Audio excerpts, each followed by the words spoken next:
This is the Word Now on TVC News. Let's begin in the U.S., where President Donald Trump says he's arranging talks between his Ukrainian and Russian counterparts, who both expressed interest in meeting.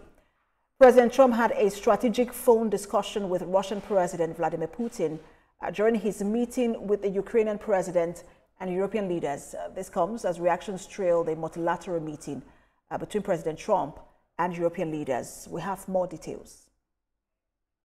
Meeting is very important. We have, I guess, the seven. President Trump hosted Ukrainian President Volodymyr Zelensky and European leaders at the White House on Monday to discuss the path forward on a possible resolution to the war in Ukraine. The leaders presented a united front, with Zelensky and European allies stressing the need for security guarantees in any peace deal to deter Russia from invading in the future. Children, and I hope that really... Several of the leaders assembled around the table and stressed the importance of guaranteeing Ukraine's security, not just for Kyiv, but for the continent as a whole. Security guarantee. Very hard, and we've worked very hard during the past few years to have a peace which is a robust and long-standing peace. This is why the idea of a trilateral meeting is very important, because this is the only way to fix it.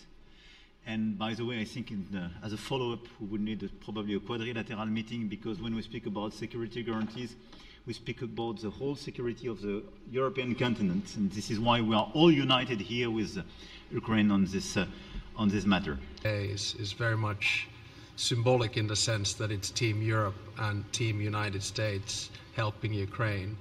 And the progress that we are looking out of this meeting is about the security guarantees, which are a big part of this. And then, of course, moving towards a process with a trilateral meeting with you and President Putin and President Zelensky.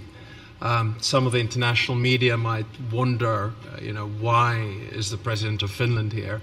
I think the reason is probably that we might come from a small country, but we have a long border. Keir Starmer, while reacting, stated that any peace deal to end the war in Ukraine must be strong enough to deter future Russian aggression.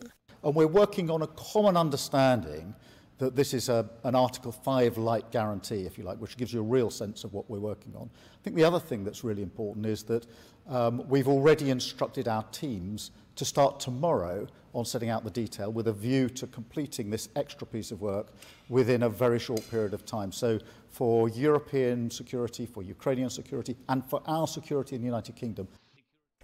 Now I have joining me on Word Now to discuss the latest meetings on the end of the Russia-Ukraine war, journalist Francis Hughes. Good to have you join us. Hello, hiya. So as you've followed the meetings, whether the one with the Russian president and President Trump, that's the summit, and then the multilateral meeting between the President Trump and leaders of European countries, what are your biggest takeaways and the likely sticking points? Well, the biggest takeaway is the very fact that Trump and Putin sat down together in Alaska for the first of these roundtable talks into trying to find an end to the ongoing war in the Ukraine. Now, the Russians have already moved, because Putin said previously that he would not sit down and hold bilateral talks with Zelensky, because he believes he no longer has a mandate from the Ukrainian people, because he has deferred the elections, which should be held in a democratic society, to provide that mandate for these negotiations. Now, Russia has always stated that it needs the denazification of Ukraine. It needs no NATO involvement with Ukraine, and it doesn't want EU, American, or NATO troops on the ground in Ukraine. So that's going to be the sticking point going forward, because you just heard Starmer say Article 5. You can only invoke Article 5 if the country in war or under attack is part of NATO. So there seems to be a determination on the Western side to have Ukraine admitted into NATO. And that has always been a stumbling block for the Russians, who understandably fear being surrounded by NATO, which with the fall of the Soviet Union in 1991 They claimed they would not take 1 inch eastward towards the Russian border. And you had the Finnish Prime Minister there because Finland recently joined NATO. So this is really a NATO summit that was being held in Washington with Trump trying to get everyone else on board. And interesting you mentioned the comment there by Prime Minister Keir Starmer, because that comment came as a result of trying to provide security guarantees or the idea of a security guarantee for Ukraine. And they are looking for one similar to NATO's Article 5, which would mean that an attack on Ukraine will be considered to be an attack on all NATO countries. But President Trump has said, look, there is no NATO membership for Ukraine is out of the question. So having that kind of security guarantee for Ukraine seems to be a bit tricky, isn't it?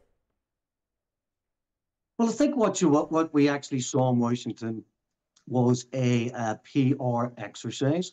So you brought the main protagonists together. This isn't just about Ukraine. This is about France and Germany and Poland and other countries like the UK who have all been supplying arms and men to Ukraine.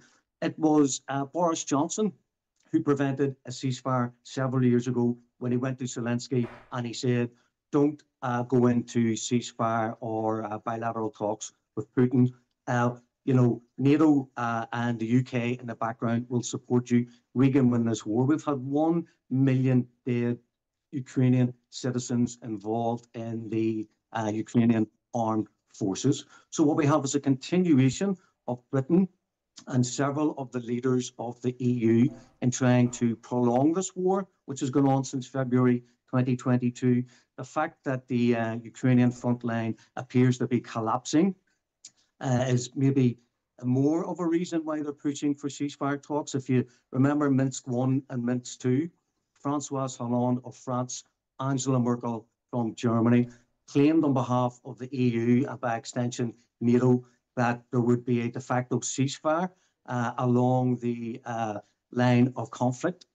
This was before 2022. Then they publicly stated that they never intend to honour, they never intended to fulfil their role in maintaining the peace. They wanted to buy time to rearm the Ukrainian armed forces, which is what they done, which precipitated the attack on the Donbass area in December 21, January 22, which was then preceded by the Russian special military operation. So there are parts of the EU who would like to continue this war. I think Donald Trump brought them to Washington to give them a reality check. If the Americans stop providing ammunition, indeed, Mr. Hughes, I like that you said a reality check, but I just also wanted to ask you, because we see a lot of motion and people are wondering whether there is movement to the motion.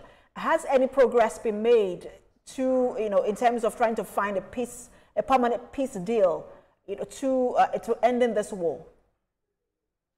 Well, I think that's the process we're witnessing taking place at this moment in time. We've had war from February 2022. We've had previous cessations, ceasefires, and peace deals that have all fallen by the wayside because the people who said that they would honour them in the West refused to do that. This is very much a Pandora's box that has been opened. So many people want so many different things. People like Starmer are talking about Article 5.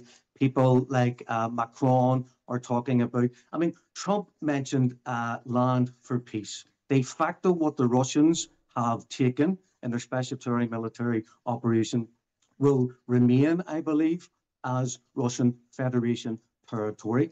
And I think the only big stumbling block we see going forward is potentially Odessa. So while Zelensky and the West can claim the special security apparatus which will be needed for them to agree to a ceasefire along the de facto line of conflict, I think while the Russians are winning on the ground and while Trump wants, I believe, the Peace Prize, the Nobel Peace Prize, that's why he's pushing for an end to the war. Absolutely. For his own personal egotistical fantasy. But I hope it works. Thank you so much for your time. A lot to follow up on, just a lot of motion there to follow up on. Thank you for your time as always, journalist Francis Hughes.